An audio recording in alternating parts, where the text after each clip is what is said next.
5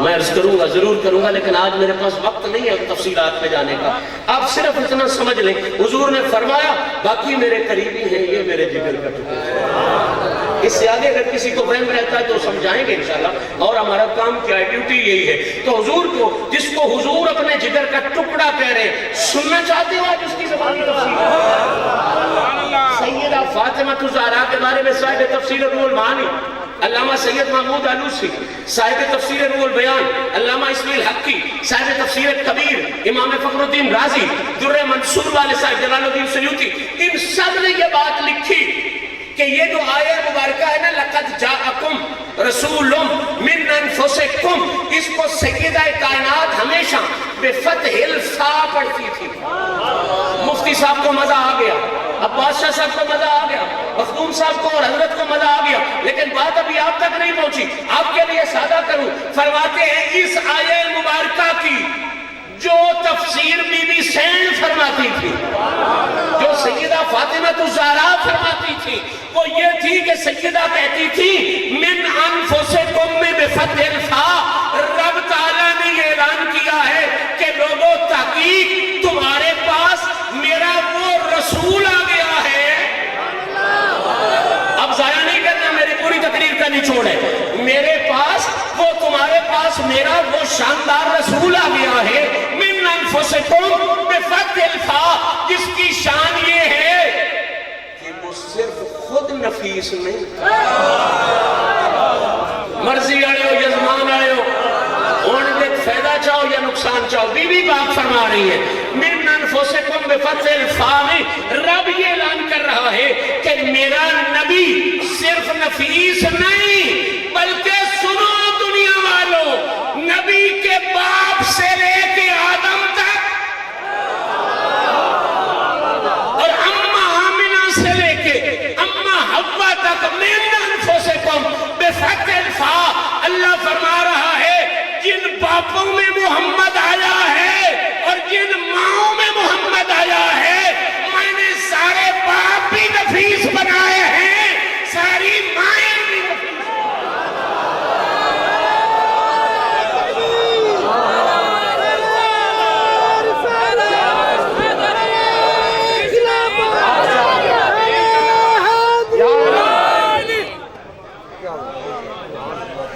اللہ آپ کو سلامتی دے. اجازت ہے تو نفیس کا معنی نفیس کا معنی کر رہا ہوں. میں تو خیر تھوڑے بھی نہیں رہتے، اب زیادتی کر رہا ہوں جو کر رہا ہوں. من انفسکم، نفیس کسے کہتے ہیں؟ یہ عربی زبان کا نفاست سے لفظ ہے. آپ ابن منظور افریقی کو پڑھ لیں، منجد کو پڑھ لیں. نفیس کے مقابلے کے 3 لفظ آتے ہیں جو اس کی ضد ہے. پہلا نفیس کے مقابلے میں آتا ہے خبیث. ہائے ہائے ہائے، خبیث کا مطلب ہوتا ہے برائی.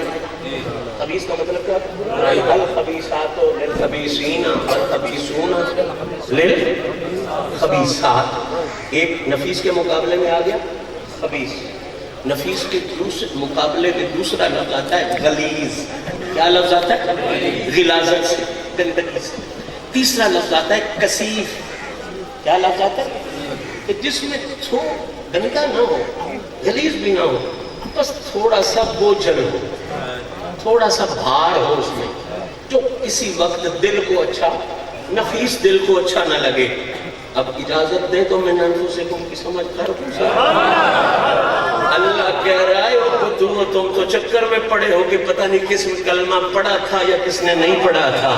اور بے وقوفو، عبداللہ سے لے کے آدم تک، حوا سے لے کے آمنہ تک، وہ غلیظ تو درکنار، خبیث تو درکنار، نجس تو درکنار، میں نے کثافت کو بھی ان سے دور رکھ کے انہیں سارے زمانے سے بھی نفیس کر دیا ہے، سارے جان سے.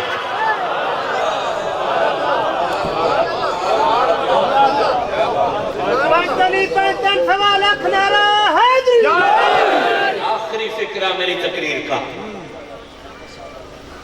انشاءاللہ جی، اگر یہ مضمون پڑھنا ہے تو کم از کم 10 سال کا ٹائم ہے. 1 سال نہ یہ میں نانفوں سے کہوں گا کم از کم اتنا. اللہ ان کو بھی سیف دے، ہمیں بھی سیف دے. اور کرنا ہم نے کیا، اللہ ہم سے کچھ بھی اور نہ کروا، بس مت ہے پانی تان کے ساتھ. ہاں توجہ کے ساتھ جملہ عرض کرنا چاہتا ہوں. اب اب سوال یہ پیدا ہوتا ہے کہ یا اللہ تو قادر مطلق تو ہے، تو نے یہ کیوں کیا کہ جتنے وجود باپ کے طور پہ آئے آدم سے لے کے عبداللہ تک انہیں بھی نفیس بنائے، جتنی مائیں محمد کی بنی آمنہ سے لے کے حوا تک انہیں بھی نفیس بنائے، وجہ کیا ہے؟ اجازت دیں تو وجہ ایک منٹ میں سمجھ آ جائے گی، مسئلہ حل ہو جائے گا، ہمیشہ کے لیے دل میں ٹھک جائے گی بات۔ اللہ تعالیٰ آپ کی گائیں سلامت رکھے، میں بڑا خوش ہوں، میں بھی ذمہ دار ہوں، ہمارے ہاں زیادہ ہم پیسے رکھتے ہیں، گائیں کم رکھتے ہیں، وہ میں نے پوچھنا ہے کہ ادھر گائیں کیوں زیادہ رکھتے ہیں، وہ پوچھوں گا اکرام صاحب سے دوسرا گائے ہو پیسے ہوں، ہمارے گھروں میں دودھ دھو کے لایا جاتا ہے، اس میں پھر مدانی ڈالی جاتی ہے، ہم لنگروں میں تو ڈالی جاتی ہے، آپ شاید بیچ دیتے ہوں گے، مدانی ڈالی جاتی ہے، گھی نکالا جاتا ہے، لسی نکالی جاتی ہے، جانتے ہو نا جی ساری باتیں، اور جٹاؤں جانتے ہو نا، او مدانی کرتی بھی ہے نا، دودھ کڑے ہوتا ہے تو پھر کچا پائی دا بیچتے بعد اس صبح بیڑے پائی دیئے دیکھتے ہو کہ دینا ہوتا نام کی مدانی، پر کی مدانی اب آگئی، پہلے وہ لکڑی کی ہوتی تھی۔ اچھا بس ذہن میں آگے میں بات کرنا چاہتا ہوں، ہماری مائیں بہنیں دودھ کی ڈیوٹی خود کرتی ہیں اور اچھی باتیں کرنی چاہیے، اور کیسے کرتی ہیں کہ برتن جتنے بھی گھر میں ہو نا قبلہ شاہی، جگ بھی ہوتے ہیں، گلاس بھی ہوتے ہیں، ڈشیں بھی ہوتی ہیں، پرچیں بھی، پیالیاں بھی، ان کو ایک دفعہ پانی کے ساتھ دھو کے رکھ دیتی ہیں، گلاس جتنا بھی قیمتی ہے ایک دفعہ دھویا رکھ دیا، جگ جتنا بھی قیمتی ہے ایک دفعہ دھویا رکھ دیا، ڈش جتنی بھی قیمتی ہے ایک دفعہ کلمہ بھی ہو جائے پانی بھی ہو جائے تو پاک تو ہو جاتی ہے، صحیح بات۔ لیکن یہ جو برتن ہوتا ہے نا جس میں وہ مدانی ڈالی جاتی ہے، کنہ ہو، چاٹی ہو یا ڈوڈی کیوں نہ ہو، اس کو ایک دفعہ تو وہ 11 بجے دھوتی ہے، پھر ظہر کے قریب اس کو جراثیم سے پاک کرنے کے لیے اسے دھواں بھی دیتی ہے، اینٹی سیپٹک کرتی ہے، پھر ظہر کو دھوتی ہے، پھر عصر کو دھوتی ہے، 4-5 دفعہ دن کو اس برتن کو دھوتی ہے۔ بڈھی اماں سے پوچھو، اماں گلاس ایک دفعہ، جگ ایک دفعہ، ڈش ایک دفعہ،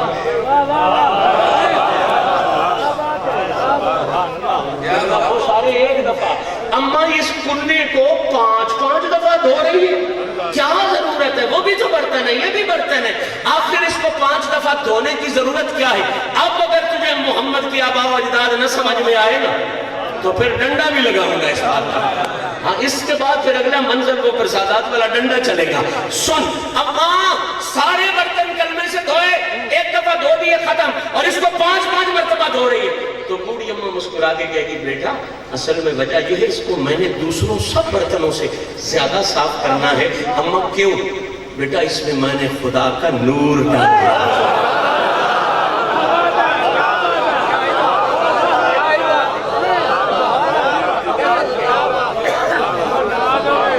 کیا ڈالنا ہے میں نے اس میں؟ خدا کا۔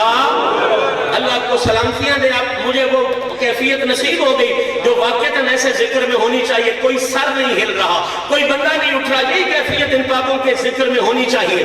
سنیں قبلہ، ماں کیا کہتی ہے؟ بیٹا میں نے اس میں خدا کا نور، اب سارے بھانڈوں سے اسے ستھرا کرنا ہے، اس میں خدا کا نور یعنی دودھ ڈالنا ہے۔ دودھ کوئی حقیقی نور تو نہیں ہے، صرف سفید رنگ ہونے کی وجہ سے اسے نور کہا جاتا ہے، یا جنت میں اس کی نہر چل رہی ہے اس لیے نور کہا جاتا ہے۔ اب میں پوچھنا چاہتا ہوں سارے ان مفکرین سے، ان محققین سے جو نبی کی آباء و اجداد اور علی کی آباء و اجداد پر تصدیقیں ڈھونڈتے پھرتے ہیں کہ کلمے پڑھے تھے یا نہیں پڑھے تھے، کیسے تھے جی کیسے تھے، میں صرف ایک بات کہوں گا، تیری دادی اتنی سیانی ہے،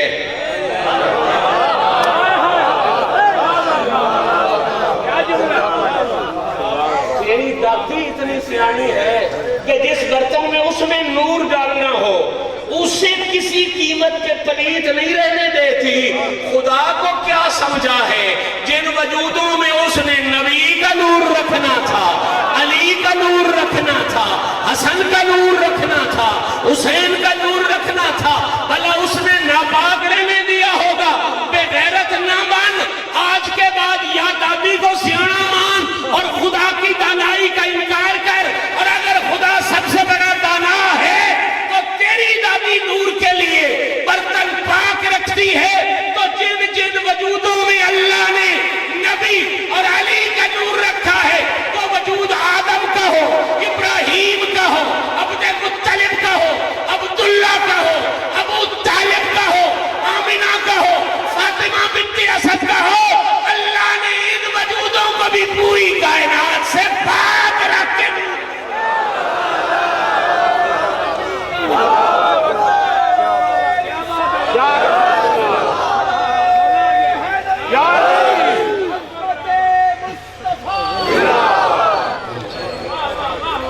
بھائی بات بڑی خوبصورت چھڑی اور آپ نے چھڑنے سے زیادہ خوبصورت طریقے سے سنی. اللہ آپ کو سلامتیاں دے. میری بات ابھی یہی کی یہی کھڑی ہے. میں نے پوری تفصیل کے ساتھ آپ کی خدمت میں نبی کے داد کے بھی پڑھنے ہیں, نبی کے نان کے بھی پڑھنے ہیں. اور میں نے جناب عبداللہ سے بات شروع کرنے, کچی بات کروں تو چور کی سزا میری سزا. اگر تفسیر بھی وہ سناؤں جو یا زہرا نے بیان کی ہو یا علی مرتضیٰ نے بیان کی ہو, حدیث بھی اسی لیول اور اسی درجے کی سناؤں, اور دلائل بھی قرآن سے آئیں, تو پھر ضد نہ کر بھئی ہمارے مولوی صاحب نے یوں کہا تھا, ہمارے شیخ الحدیث صاحب نے یوں کہا تھا. اگر یوں کہا بھی تھا تو سن لے, نہ تیرا مولوی معصوم ہے نہ تیرا شیخ الحدیث معصوم ہے, سارے انسان ہیں, غلطی ہو سکتی ہے, اور غلطی کی سے بہتری کی طرف کا سفر کرنا یہی دین اسلام کی روح ہے. اللہ کریم, میں بالکل نہیں کہتا کہ ان کے ارادوں میں کوئی غلطی ہوگی یا نیتوں میں کوئی غلطی ہوگی. ارادوں نیتوں میں انسان ہونے کے ناطے غلطی ہو سکتی ہے, تو اس لیے اس کو غلطی پر معمول کر کے عزت علی بھی محفوظ کریں گے, عزت زہرا بھی محفوظ کریں گے. کیوں؟ ان کی عزت کے مقابلے میں نہ مولوی کسی کی عزت ہے, نہ شیخ الحدیث کسی کی عزت ہے, نہ کسی شیخ التفسیر کی عزت ہے, نہ کسی وقت کے مفکر محقق کی عزت ہے. یہ ساری عزتیں در زہرا اور در علی پر قربان ہیں. تو جس معاملے میں ان کی عزت پر حرف آتا ہو, ہم اپنے دور کے بہت بڑے خطیب علماء کو نہیں دیکھیں گے, ہم عزت زہرا, ان کی عزتوں کو سلام ہے, ان کی عظمتوں کو سلام ہے, لیکن اس وقت تک کہ معاملہ ادھر خطرناک نہ ہو جائے. جب معاملہ ادھر خطرناک ہو جائے, کروڑوں علماء بھی یہ کرائے رکھے, خدا کی قسم عزت زہرا کے لیے اس کی دروازے کی گلی کے دھول کے ایک ذرے پر کروڑوں علماء کی پگڑیاں قربان ہو جائے. اللہ کریم میری اور آپ کی حاضری کو شرف قبولیت عطا فرمائے. میں نے جو گزارشات کی انسان ہونے کے ناطے بہت سی غلطیاں کی ہوں گی, مالک معافی نصیب فرمائے. وآخر دعوانا ان الحمدللہ رب العالمین.